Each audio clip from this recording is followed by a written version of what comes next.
BPL এ টেভিসেটকে পাওয়ার জন্য মরিয়া হয়ে বসে আছেন রংপুর রাইডার্স। যদিও টেভিসেটের ঘরোয়া লিগ বিগ ব্যাশ খেলার কথা তার, তবে তার ডিমান্ড রংপুর রাইডার্স যদি পূরণ করতে পারে তাহলে বিগ ব্যাশ খেলা বাদ দিয়ে বিপিএল এ পুরো মৌসুম খেলবেন রংপুর রাইডার্সের হয়ে। সুপ্রিয় দর্শক, টেভিসেটকে পেতে সরাসরি যোগাযোগ করেছিলেন বসুন্ধরা গ্রুপ।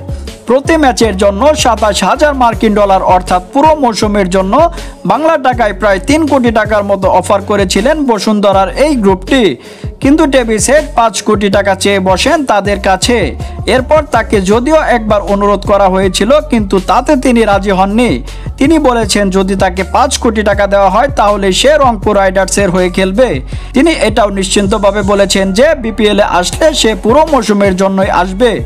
রংপুর রাইডার্সের মালিকও জানিয়েছেন যে কোনো মূল্যেই অস্ট্রেলিয়ার এই হার্ড হিটার ব্যাটারকে দলে নিতে আগ্রহী তারা। প্রিয় ভিউয়ার্স, আপনার কি মনে হয় টেভিসেট রংপুর রাইডার্সের হয়ে বিপিএল এ খেলতে আসবেন? অবশ্যই আপনার মূল্যবান মতামত কমেন্ট করে আমাদের জানিয়ে দিবেন।